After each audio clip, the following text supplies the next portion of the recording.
Are you curious about financial literacy? Then take a look at Professor Anthony RIVIECCIO's new program on Parrot TV. It's called Financial Focus University. This is an excellent program to learn about questions related to your own finances post-COVID, and how you can manage your money, how you can work with your tax situation. And this is an excellent and informative discussion of financial literacy. With Professor Anthony RIVIECCIO, your financial problems will be solved at Parrot TV with Financial Focus University. Do you know that there is a publishing company that wants to make life easier for you as a writer? This publishing company is called World Inkers Printing and Publishing. We publish in all different languages, and we're looking for writers of all genres, all formats. We're looking for scholars, ghostwriters, playwrights, poets, short fiction, novelists, you name it. We're looking for anybody who is interested in writing and the craft of writing to be in touch with us. You can reach us at info.worldinkers@gmail.com. With World Inkers Printing and Publishing, you do not require a lot of money to publish with us. Contact us today at info.worldinkers@gmail.com. Become a winner with other authors at World Inkers Printing and Publishing. Give us a shot. We will surely finish you. Welcome, ladies and gentlemen, to Financial Focus University. My name is Professor Anthony RIVIECCIO. I'm your host for today, and we have a wonderful show lined up just for you. Our first segment, of course, will be our traditional Bodynomics segment, where we'll talk about how the economic and market action took place in the stock and bond markets during the course of the week. Our second segment will be our traditional how-to segment.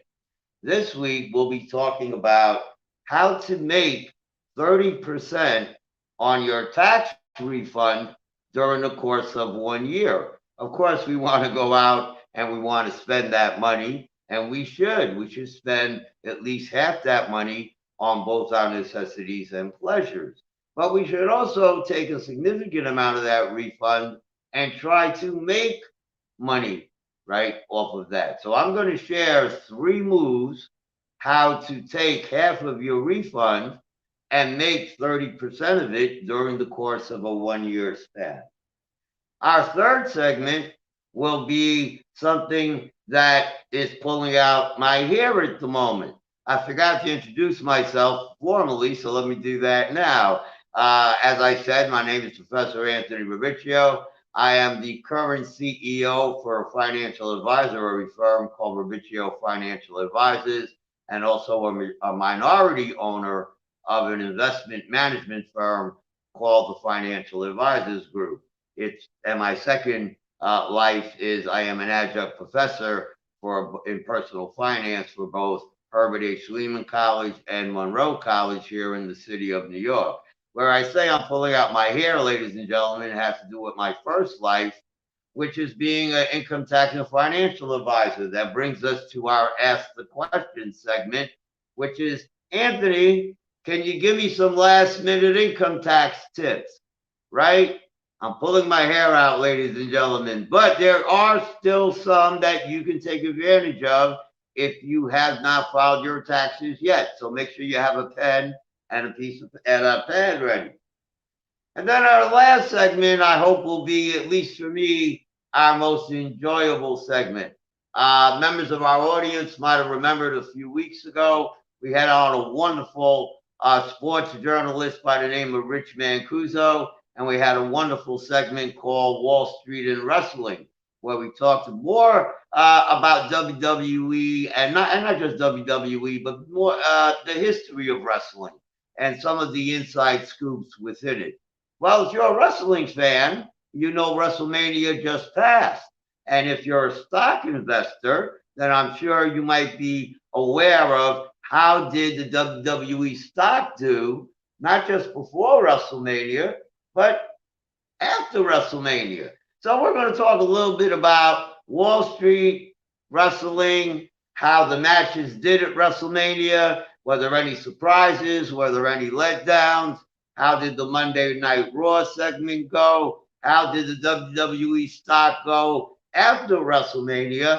And what we might be able to see for the future of the WWE, considering, as we saw at WrestleMania, Vince McMahon is no longer a spring chicken, right? So we'll leave it like that. So, ladies and gentlemen, welcome to our show. We're going to go right into Bodynomics. And let me start off by saying Bodynomics for the week was a very terrible week. If you had money in the stock market, please sit down because I have a wonderful, terrible report to share with you for the week. Now, during the course of our week that just passed, there were really two main issues, economically speaking, that the stock market and the bond market cared about for the week. The first issue was the beginning of the week, where we were still dealing with the war. It was Biden was going to do this one day, Putin was going to do that another day. And for Sunday and Monday, that really took up the bulk of our economic conversation. So on Monday, the market steadily went up. Not much compared to the variations that are happening, but it went up 0.6%. And then on Tuesday, well, we started talking about the war during the daytime, but then in the evening, things started to happen. Our Federal Reserve Board and the chairman of the Federal Reserve Board, Mr. Powell, said, well, guys, you know, we're really concerned about inflation. We're concerned about the economy not really going at full speed. We're concerned about the war. So what we're going to consider doing is hike up interest rates even higher than they've gone up over the last several weeks.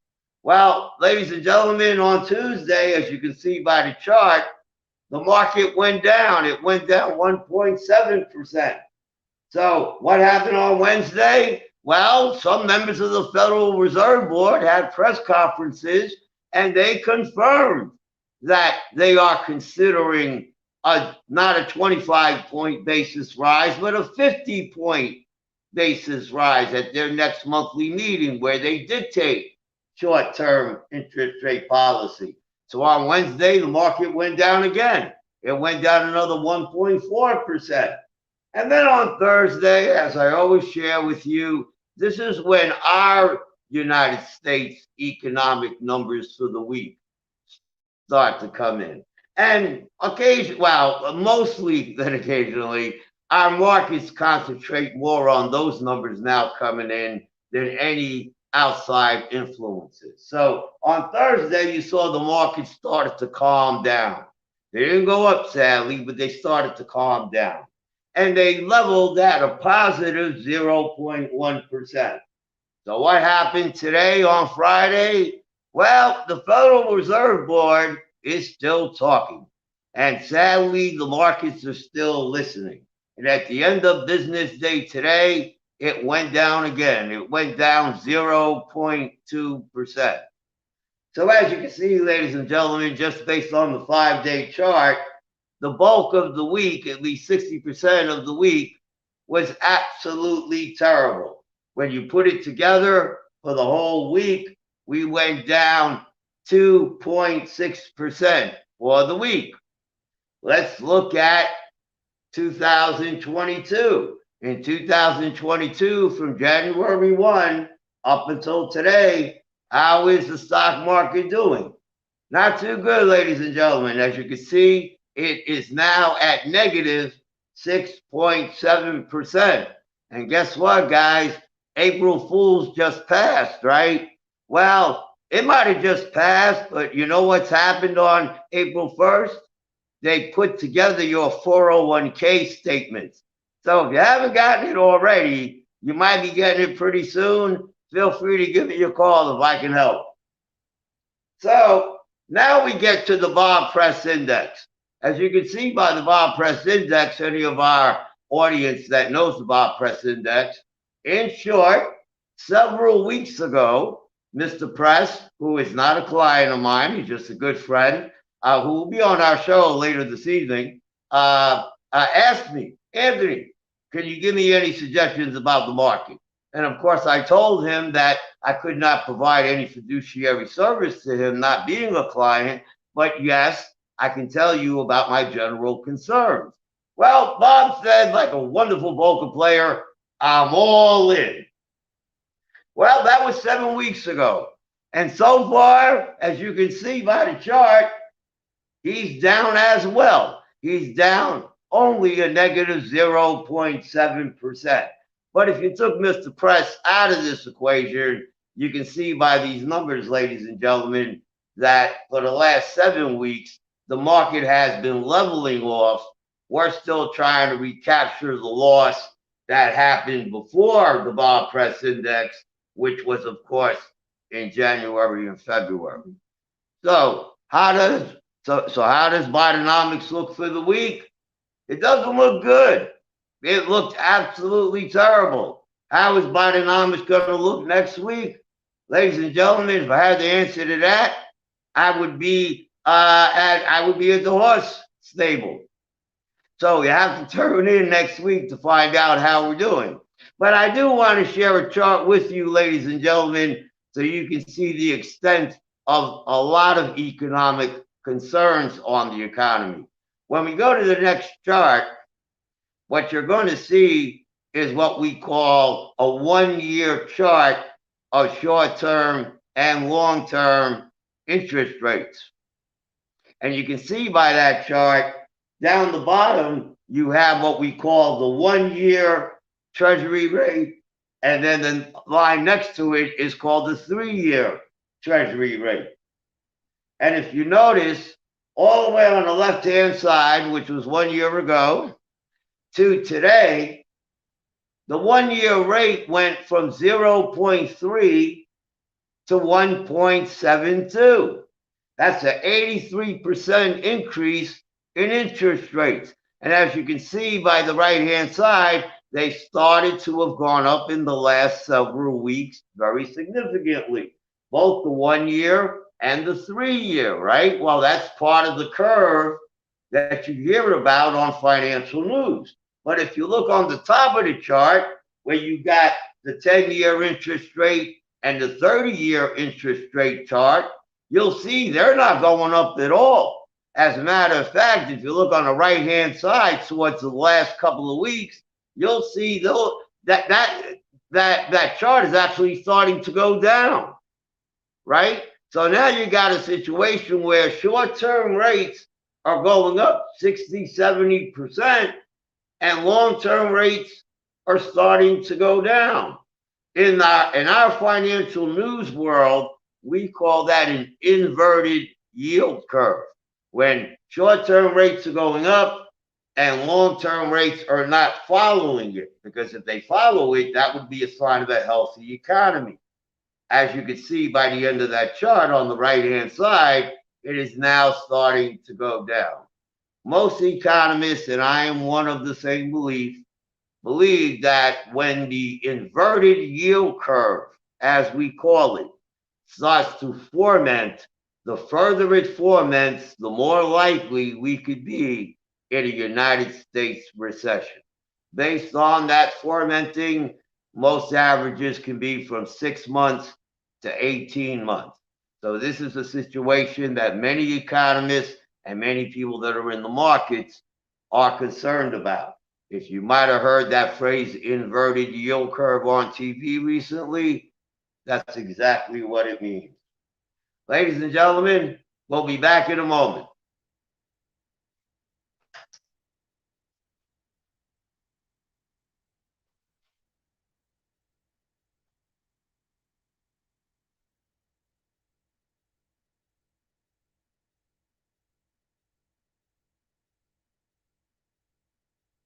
World Inkers Monthly magazine is a fine source for your literary interests. It's an all-source magazine with poetry, prose, and essays and articles, as well as interviews. It's all full-color art and photography from a variety of voices and artists. You will find this magazine entertaining. This is an all-purpose readership, and we are looking for new voices. This sleek, full-color edition of World Inker's monthly magazine will be something pleasant for your eyes as well as for your mind. And we're looking for authors for one book promotion in the magazine. If you're a business, we want to promote your business. You may submit your book reviews, your academic or non-academic articles on the humanities and the arts, as well as your literary writing and creative output to publication.worldinkers@gmail.com. World Inkers Monthly Magazine does not spare any ink. Keep inking for World Inkers Monthly Magazine. Welcome back, ladies and gentlemen. Segment 2, our traditional how-to segment. Ladies and gentlemen, right now, as we speak, we're about 85% into income tax preparation season. So I think it's safe to say that close to half of Americans that have filed probably have received their refund by now.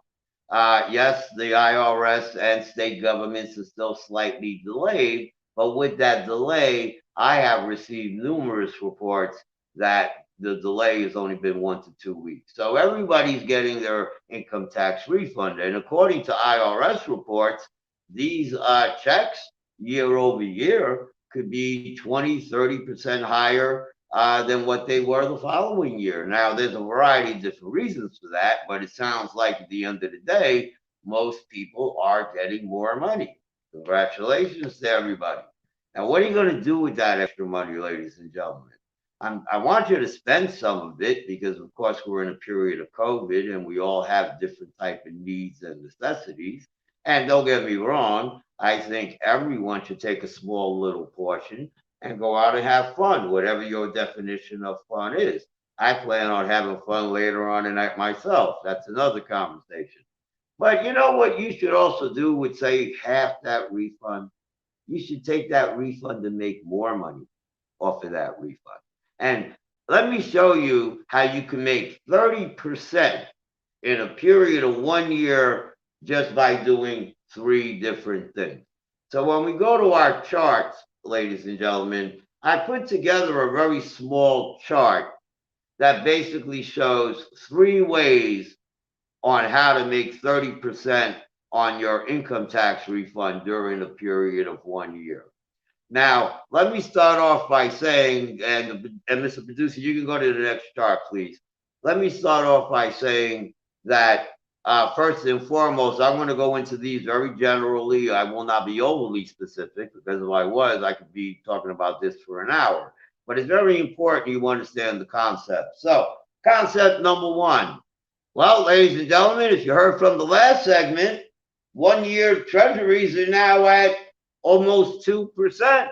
And the Federal Reserve Board has indicated we're going to go higher. We're going to go higher. So what does that mean?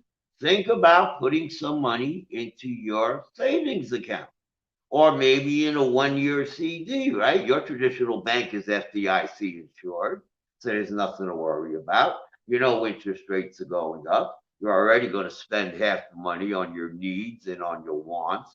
So go put some of that money away in the savings account. You'll get 3% by the end of the year. That's not me guaranteeing it. That's our U.S. government talking all that malarkey, right? Second idea, debt. Now, if you don't have debt, well, then that's good for you, but you don't get the advantage of this situation. Most people sadly do have debt. And ladies and gentlemen, that interest rate chart I showed you earlier, sadly, it has nothing to do with debt. Debt, in my opinion, and I'm sure you would agree, is overpriced. The average rate of debt today is now 16%. I mean 16% interest, right? You can't get 16% interest in the bank. As you can see now, you can't get 16% in the stock market. I'm not going to give it to you. So where are you going to get it? You know where you're going to get it? You're going to get it by paying off your debt. Take a portion of that tax refund money and pay off your debt. It is equivalent to saving 16%. Third idea. Ladies and gentlemen, I call the third idea retirement planning, right? Most people today have a retirement related account. It could be at your job. It could be outside of your job. But guess what? We're not talking savings now. We're talking investing, and we're talking proper asset allocation, where you want to take a portion of your tax refund money, put it into your retirement account. The purpose is, of course, for retirement, but you want to allocate it properly. A proper 70% stock allocation, 20 to 30% bond allocation during the course of a long run will historically give you between 7 to 10%. So, based on these three ideas, grabbing a savings account or a CD account at your local bank at 3%, paying off your debt at 16%, and putting money in a retirement account that should get you between 7 to 10% per year, in my opinion, is a lot better than taking that tax refund. And you know what your friends did. They went out and spent it. And again, it's okay to spend, but when you want too much and don't take care of your needs, and I don't mean short-term needs, we're also talking long-term needs, well, then you really didn't do the right thing. Ladies and gentlemen, do the right thing. Use your tax refund wisely. We'll be back in a moment.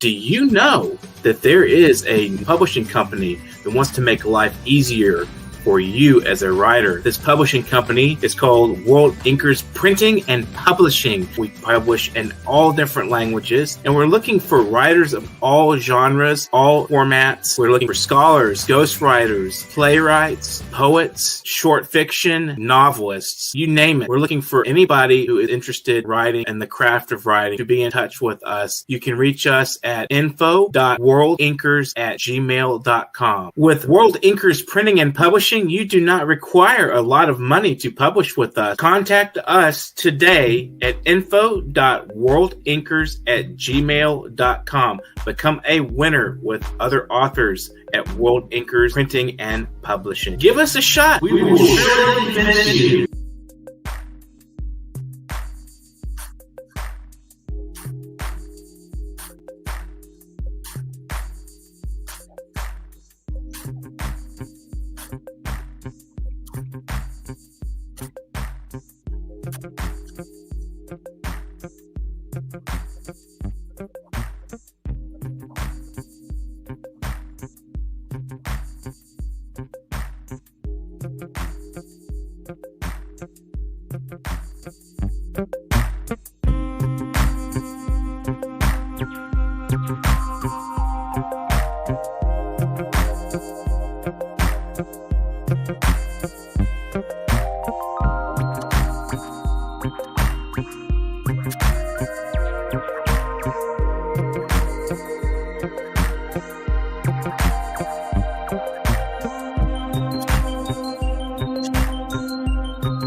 Welcome back, ladies and gentlemen.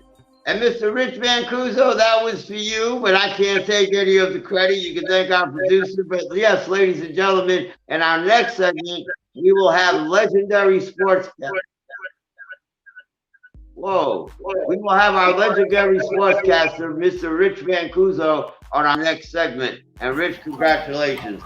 Ladies and gentlemen, Rich, how you doing? Hey, Anthony. How are you? How's everything? Well, I've just finished watching a Yankee win in extra innings at the stadium. So, I couldn't go there today because we were rained out. They were rained out yesterday, so I had other things to do. But I'll be there tomorrow. But yeah, I'm glad to be back with you, and I thank you for making the suggestion. It looks like we'll be ready to go soon with Sports with Rich on Parrot TV. I'm excited about it. Congratulations, Rich. Thank you. I owe you a commission for that. How much? No, you don't. No. As long as you keep doing your wonderful job, ladies and gentlemen, I'm sure you've heard me say this before. As far as I'm concerned, but I'm a 100-year sports fan.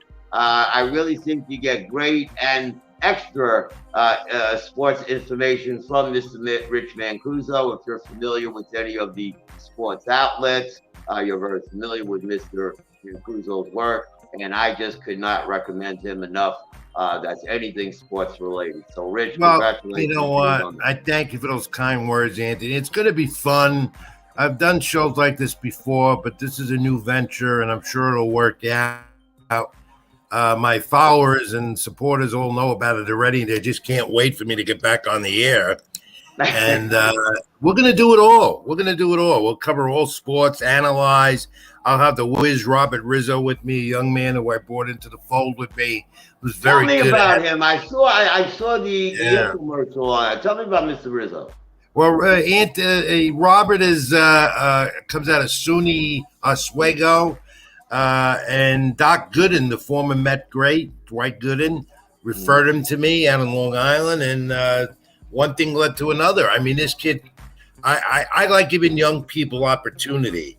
And as I told him from the beginning, I can't guarantee you anything. This is a tough business to be in, but he brings the whole package. He can write phenomenally. You know, in this era of new age technology, young people learn this in school.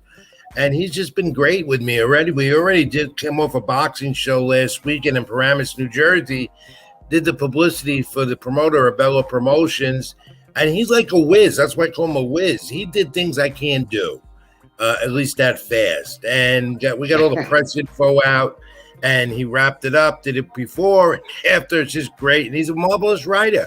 And his knowledge of sports is unbelievable. Even better than mine. So I could tell a little bit that I heard from him, and I was looking at his age, and I said, "Wow, I was impressed." The fans are going to enjoy his contribution. He has insights from a fan perspective, and of course, I have the insights being there, talking to people, knowing the people all over the place in the sports industry. What we're going to do is we're going to get some guests on from the sports world.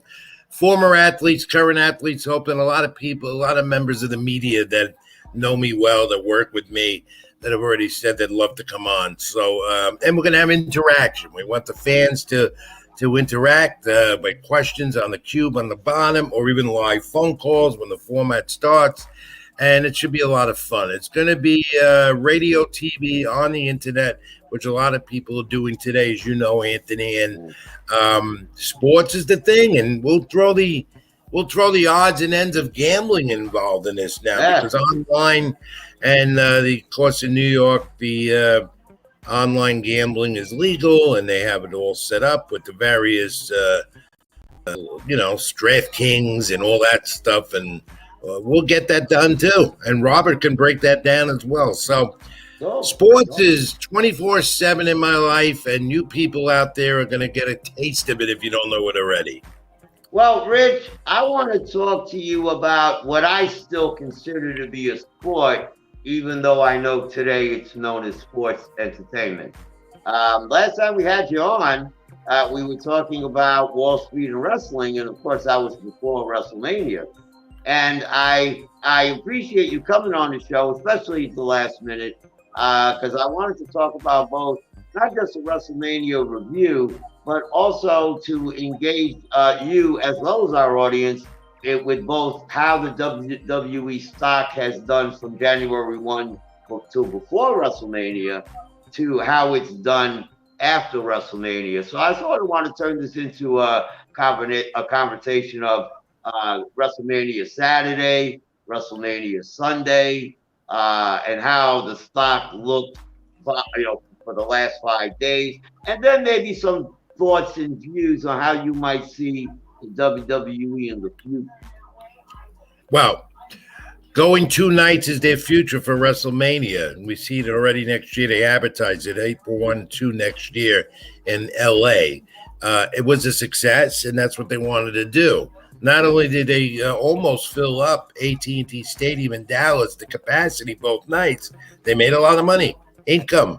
They got the money, and they had the Peacock network that did phenomenal numbers for them. I heard somewhere in excess of over almost 5 million in 2 nights. That is phenomenal.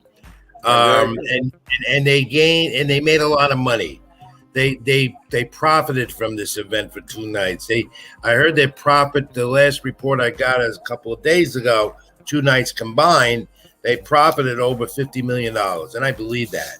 I believe it. They're a $1 billion corporation. They're on the stock market. We know that. We discussed this before. Moving WrestleMania, their granddaddy, their big event of the year, to 2 nights only increased that profit for them, and that's what they're going to do it again. They're going to do also Saturday night events. They call them that, pay-per-views now. They call them events. Saturday night was working out for them. It's also a boxing night. That's why boxing promoters use Saturday night as their forum on the streaming networks and all over the place. So you're going to see WWE events on Saturday night. WrestleMania now, a 2-night event. They started that last year. Success last year, even still during the height of the pandemic. And now this year, they're going to do that. And in LA, they're going to break more records next year. That's the one thing you got to like about the WWE. They know how to market, and they know how to make income. And they did that again last weekend in Dallas, a very successful 2-night WrestleMania. But excuse me, Rich, I felt my own opinion that Saturday's product had a different taste than the Sunday product. Yeah. I'm not saying they weren't successful; they just had different tastes. So, how did you feel about WrestleMania Saturday, where they were concentrating on women matches, and of course they had the Ronda Rousey match versus Charlotte Flair. How did you feel about Saturday, especially being Saturday was the day that Cody Rhodes arrived? Yeah, that's what they did. They made that. They wanted to do that as soon as possible, and they did. And they had a great entrance for him. Everyone knew he was coming in. There was no secret about that. They didn't know how they were going to do it, but they pulled it off, and that happened to be one of the better matches of the night. Saturday night was a little weaker than Sunday, but Saturday night still had the 2 women Diva matches for championships, and you had the Mysterios against Jake Paul, who draws an audience. He has a YouTube following of social media following of over 1.5 million more. That was Logan Paul, his brother. But let me stay on that for a moment. I always confuse them because I'm not a fan of either one of them, though. No, me too. But I gotta tell you, I was out of all of the celebrities that were there that whole weekend, and I know everybody talked about Mac, and he was good. I was very impressed with Logan Paul. Yeah, he's an athlete. I knew he'd do that. He was doing these flip-flops. I know. He's an athlete. He's a natural athlete. That's why he went into boxing at first and now combat sports overall. He's made for it. He's an athlete. And they knew what they were doing, bringing him in, and they're going to surely use him again. He got paid good money. One of the top stars on the event. Might have caused a little division in the locker room because guys that are there full-time may not making them as much money as he did. But, that's a draw for them, and they knew what they were doing. But not only that, Anthony, besides him making the money he made, like you just said, he's an athlete. He performed. He put on a great match, and then the turn by The Miz on him, which was going to happen because Miz had a previous altercation with him like months ago. But as a wrestling fan, you're supposed to forget that. The storyline says, they'll forget about it. But wrestling fans don't forget about those things. So, that was a good one that they put in. I got to say the storylines for WrestleMania were excellent. They always come up with WrestleMania as the final culmination of what they've been building for the whole year. And they did more. I'm a critic of WWE. I like AEW so much better. But this WrestleMania weekend brought WrestleMania back. There's no doubt about it. It had everything. It had everything. And whether you predicted things or not, or was predictable or not, it still was 2 nights of great fun and entertainment. That's what I call it. And predictability on tap. But you see where they're headed in direction with who's going to do what, who's going where down the line in the next year, including Sunday night's main event, which was disappointing. That might have been the most disappointing match of the whole 2 nights, Roman Reigns and Brock Lesnar, but there was a reason behind that short ending.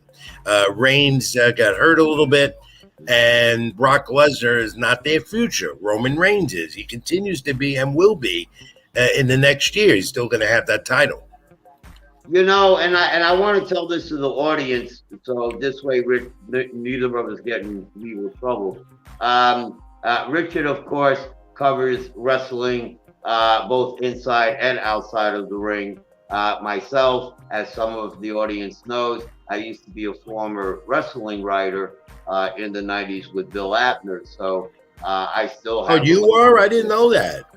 Yes, sir. Yes, sir. I did not know that. Bill's a great guy. Yeah, I didn't know that.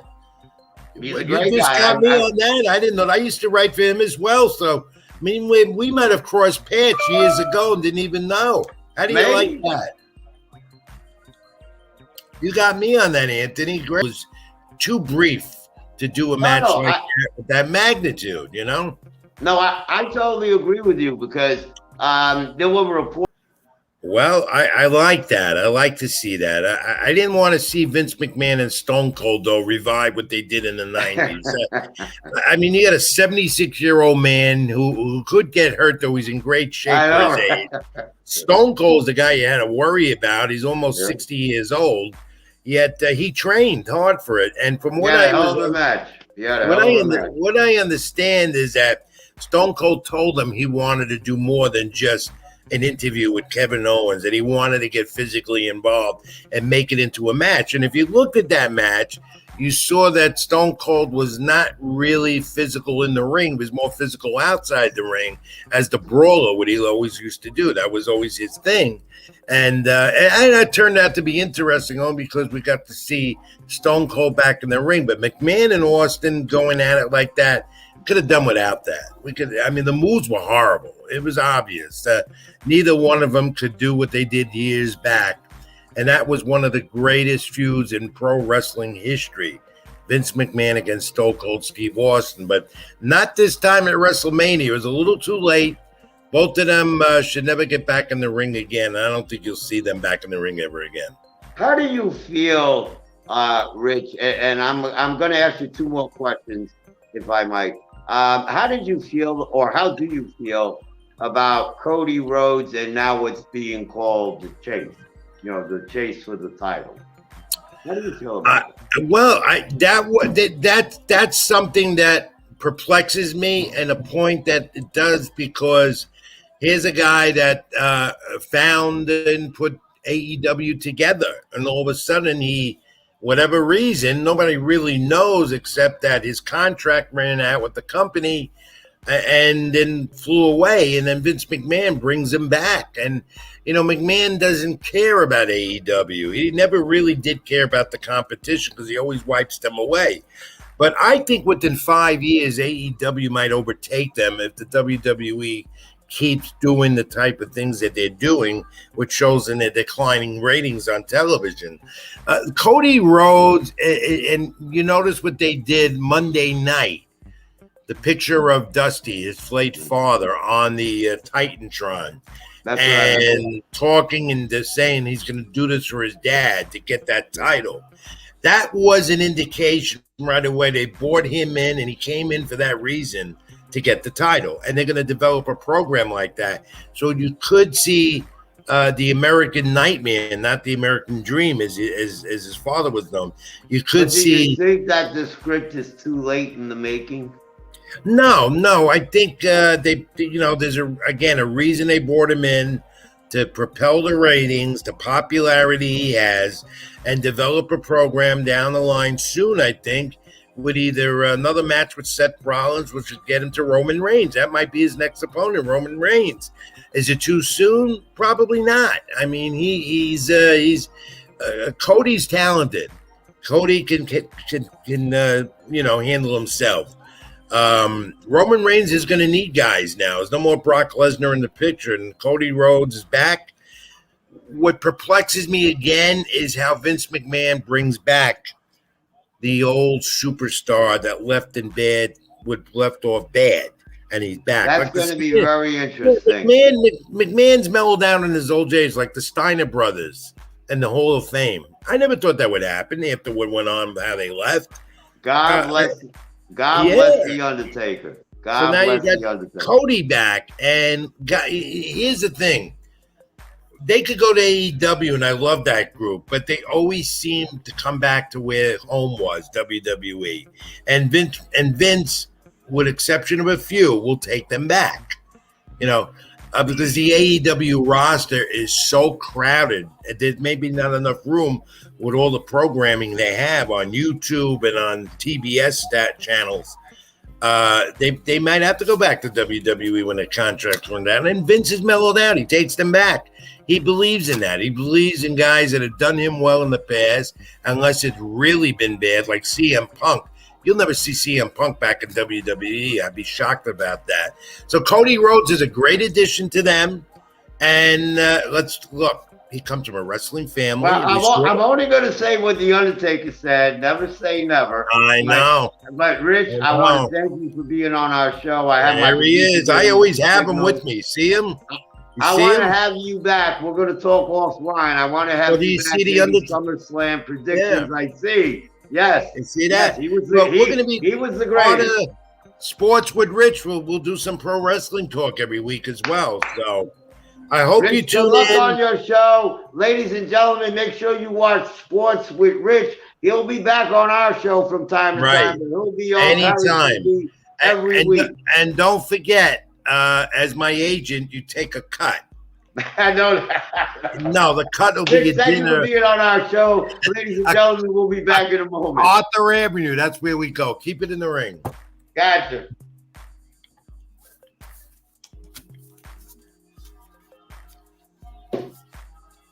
Okay? You're good, Rich. Good. Hope you enjoyed it. I did, Rich. Thank you. Welcome back, ladies and gentlemen. We are now at our Ask the Question segment, our final segment for the evening. I apologize for the little out of order place, but you get me talking about wrestling, get me and a friend talking about wrestling. We can talk for 29 days. But let's get to our Ask the Question segment. We received a question from an audience member that basically asked me a question. If you remember earlier, I said, well, we got a commercial.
Welcome back, ladies and gentlemen. I want to thank you for still being with us.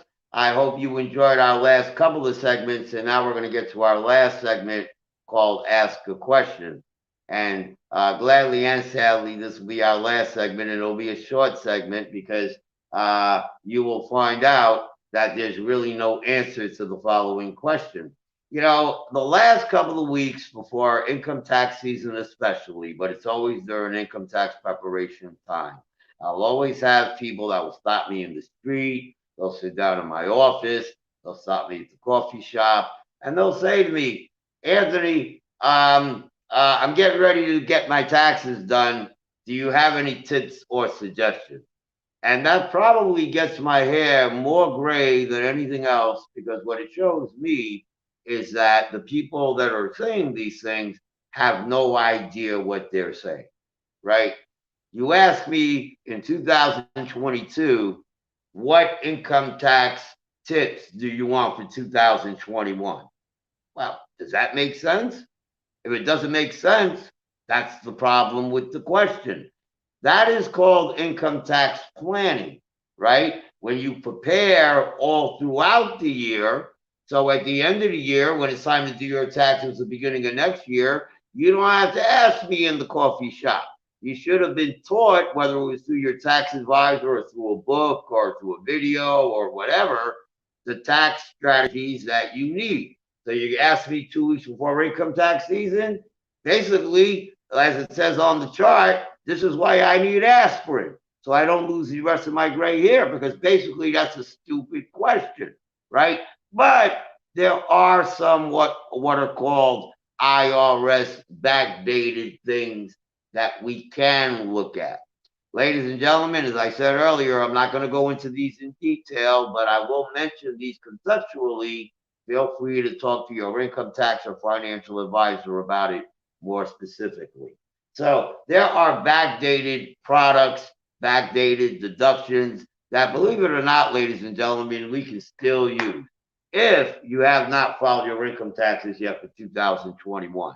So grab a pen and paper. Look at contributing into an IRA, right? If you put money away in an IRA or in a retirement plan at work before you file your taxes, that contribution is still 2021 tax deductible. Another area are what we call 529 plans. 529 plans are educational savings plans. They allow you to backdate contributions as well. We also have a product in our society today, some might be using it, called health savings plan, right? These are plans you have at work that you put money in. As you put money in, it's tax deductible. And of course, that money is only used for medical related purposes. But the contributions that you make that are also tax deductible, right? You can still make now for 2021. Next area, charity, right? You can still give to charity today and have it backdated to 2021, whether it's cash, check, or donated property. Last area has to do more with small or home-based or Schedule E businesses. There are areas of deductibility, most notably depreciation deductibility, that one should talk to their tax person about, that they can still claim today if it happened today, even though that deductible will still be backtracked for 2021. So, as I said in earlier conversations with you, ladies and gentlemen, there are over 400 areas in the IRS code that could apply to anyone in any way all throughout the course of the year. We should learn those things as soon as possible. When is as soon as possible? January 1. You haven't started yet on January 1? Well, then start tomorrow when you see your tax person. After you get your taxes prepared, as I've always said, you know what? After you have it done, ask them. Say, Mr. Tax Preparer or Mrs. Tax Preparer, how much will it cost for 1 hour of your time? Whatever it costs, it's going to be well worth it. Why? Because what that tax advisor should be doing is putting together tax planning ideas, tips, and strategies, and putting together a list for you so you can execute all throughout the course of the year. So when you see your tax preparer the following year, well, guess what? Now you got all these receipts. Now you got all these areas of documents. Now you've got all these things to give to your tax man. And all these things, ladies and gentlemen, are called income tax deductions. Ladies and gentlemen, thank you for being with us this evening. I want to thank Mr. Mancuso for being on our show again. If anyone needs any help, feel free to get in touch with Parrot TV, or feel free to give me a call, 347-575-5045. If anyone out there hasn't done their income taxes, I won't tell you what to do specifically. I'll tell you what our office is recommending generally. Get an extension. Do not stress yourself. Get an extension in. That way you can exhale, get your taxes done properly. If you need help with an extension, feel free to give me a call. Ladies and gentlemen, be financially focused and have a great night. Are you curious about financial literacy? Then take a look at Professor Anthony RIVIECCIO's new program on Parrot TV. It's called Financial Focus University. This is an excellent program to learn about questions related to your own finances post-COVID, if how you can manage your money, how you can work with your tax situation. And this is an excellent and informative discussion of financial literacy. With Professor Anthony RIVIECCIO, your financial problem